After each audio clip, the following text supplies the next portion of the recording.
क्या आप कबाब बनाने से सिर्फ इसलिए घबराते हैं कि चिकन उबालना पड़ता है, चॉपर चाहिए होता है? तो बस ये रेसिपी आपके लिए है। ना चॉपर चाहिए ना बॉइलिंग और मज़ेदार कबाब तैयार होंगे मिनटों में।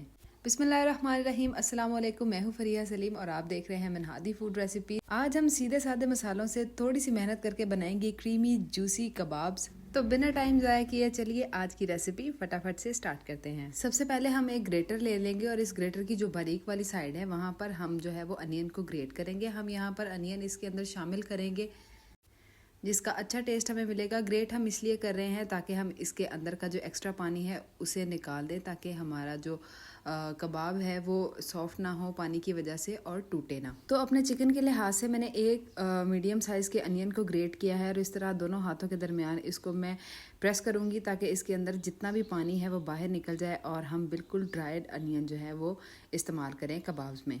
और यहाँ पर मेरे पास 250 ग्राम चिकन है, यानी कि 1 पाव चिकन है बोनलेस। मैंने फुल पीस इस तरह से लिया है और थोड़ा सा हरा धनिया, थोड़ा सा पुदीना, प्याज मैं ऑलरेडी चॉप कर चुकी हूँ इसलिए और मज़ीद नहीं डालूंगी। हरी मिर्चें हैं और थोड़ा सा लहसुन है। अच्छा जी, सबसे पहले मेरे पास जितने भी इंग्रेडिएंट हैं इनको मैं रफली चॉप कर लेती हूँ। धनिया पुदीने की तो खैर पत्तियाँ हैं, इसको चॉप करने की ज़रूरत नहीं है। और यहाँ पर थोड़ा सा लहसुन है मेरे पास जिसको मैं इस तरह से रफली चॉप कर लूँगी। आप देख रहे होंगे कि ये किस तरह का लहसुन है। ये बहुत छोटे छोटे पीस हैं लहसुन के, जो कि अभी जिस तरह से स्प्रिंग अनियंस होते हैं और उसी तरह से ये फ्रेश लहसुन था मेरे पास, जिसको मैंने इसको काट के डाला है। सारी चीज़ों को जो है वो इस तरह से एक मैनुअल चॉपर में मैं डाल दूंगी। अगर आपके पास मैनुअल चॉपर नहीं है तो इट्स ओके, कोई बात नहीं।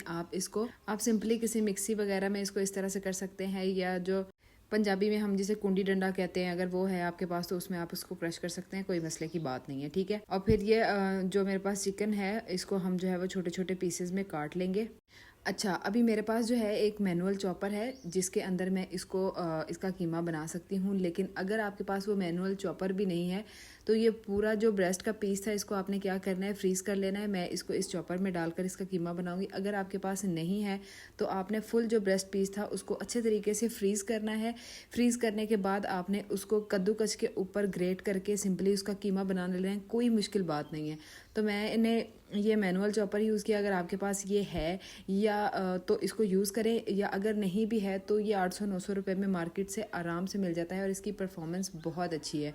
और अगर नहीं है तो आप जो है वो कद्दूकस जो है वो आप यूज़ कर सकते हैं। फ्रीज़ किए हुए चिकन को उसके ऊपर ग्रेट करें तो आराम से उसका जो है वो मज़ेदार से कीमा बन जाता है। लेकिन फिर भी अगर आपको समझ नहीं आ रही कि मैं क्या कह रही हूँ तो मैं यहाँ पर एक लिंक दे देती हूँ आपको आई बटन में, जिस पर मैंने चॉपर के बगैर जो है वो नगेट्स बनाए हैं कद्दूकस को ग्रेटर को यूज़ करते हुए। तो उसका लिंक जाके आप खोलें तो रेसिपी आप देखेंगे तो आपको समझ आ जाएंगे। आपको नगेट्स की रेसिपी भी मिल जाएगी और आपको इसका भी समझ में आ जाएगा कि आपने कैसे मेयो कबाब्स बनाने हैं। एनीवेज, अब इसमें मैंने कुटा हुआ धनिया और पिसा हुआ ज़ीरा, लाल मिर्च, नमक, सूखी मेथी से मसाले मैंने डाले हैं और ये थोड़े से मैं इसमें तिल ऐड करूँगी। इसके टेस्ट को बहुत ज़्यादा इन्हेंस करते हैं। और ये हम लोग तकरीबन 1 चम्मच बेसन का इसमें डालेंगे बाइंडिंग करने के लिए। बेसन भुना हुआ था, कच्चा बेसन नहीं डालेंगे आप वरना टेस्ट जो है वो अजीब सा लगता है। मेयोनीज़ डाली है मैंने इसमें तकरीबन 2 टेबलस्पून भर के और अच्छे तरीके से हम जो है वो इसके अंदर इसको मिक्स कर लेंगे। अगेन मेरे पास मैनुअल चॉपर मौजूद है इसलिए मैं यूज़ कर रही हूँ। अगर मेरे पास नहीं होता तो सारी चीज़ों को एक जगह पर मैं इकट्ठा करके किसी भी बोल में इसको अच्छी तरह से मैं हाथों के साथ ही मिक्स करती तो भी जो है वो अच्छे तरीके से ये सारी चीज़ें मिक्स हो जाती। अगर आपके पास इस तरह का कोई मैनुअल चॉपर भी है या फिर आप डायरेक्टली हाथ से अगर इसको मैश कर रहे हैं तो आपने इसको 5 से 6 मिनट तक इस तरह से अपने हाथों के साथ अच्छे तरीके से मिक्स करना है। इससे क्या होता है कि ये अच्छे तरीके से आपस में जुड़ जाते हैं और कबाब का जो टेक्सचर है वो बहुत अच्छा होता है। चॉपर भी है तो चॉपर में से निकालने के बाद भी आपने इसको हाथों से इस तरीके से मसलना है ताकि ये यकजान हो जाए बिल्कुल अच्छे तरीके से। आई होप कि मैं जितनी भी बातें आपको बता रही हूँ वो आपको समझ में आ रही होंगी। अच्छे तरीके से सारी चीज़ों को मिक्स करने के बाद हम इसको कवर करेंगे और फ्रिज में रख देंगे इसको मैरिनेट होने के लिए। तकरीबन कम से कम हम इसको आधे घंटे के लिए तो ज़रूर रखेंगे, या आप ओवरनाइट और इसको ज़्यादा टाइम के लिए भी रख सकते हैं। बेहतर रिजल्ट्स के लिए। ठीक है, अब मैंने ये एक जिप लॉक बैग के लिया है, ये तकरीबन हाफ़ kg वाला है। मेरे पास छोटे ही अवेलेबल थे, आपके पास बड़े हो तो आप वो भी यूज़ कर सकते हैं। मैंने वैसे भी मिनी कबाब बनाने थे। मिक्सचर का 1 चम्मच भर के लिया मैंने, देखें आपने, मैंने फुली ओवरलोडेड चम्मच जो है ना वो भरा है मिक्सचर का। बिल्कुल आप इसको एक किनारे पर रखेंगे, दूसरा किनारा उठाकर इस तरह से पूरे तरीके से फोल्ड करेंगे और इस तरीके से आपने इसको थोड़ा सा आगे लेकर जाना है अपने हाथों की मदद से, इसको एक मिनी रोल की शेप देते हुए।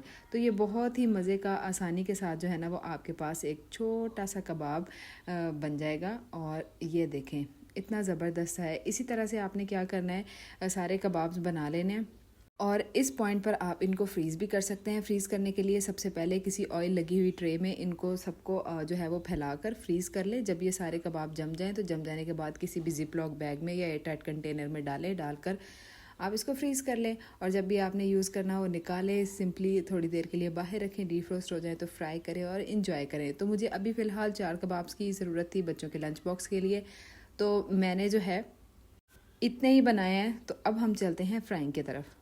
और इसमें एक और बढ़िया और मज़े की बात यह है कि इसमें आपको कुछ भी अंडे, ब्रेड क्रम्स या किसी भी मिक्सचर की या कोटिंग की ज़रूरत नहीं है। डायरेक्टली आपने ऑयल को, थोड़े से ऑयल को, ज़्यादा भी नहीं, उसको गर्म करना है और इसको जो है वो आपने शैलो फ्राई करना है। बहुत ही ज़बरदस्त और जूसी से कबाब तैयार हो जाते हैं। और इनको फ्राई करने से पहले आपने एक बात जहन में रखनी है कि ये कच्चे कबाब हैं, बहुत ज़्यादा हाई फ्लेम नहीं आप यूज़ करेंगे, क्योंकि चिकन को जो है वो हम यहीं पर पकाएंगे। तो आपने मीडियम फ्लेम के ऊपर इनको सारी जितनी भी इसकी डायरेक्शंस हैं इसको अच्छी तरह से पकाना है।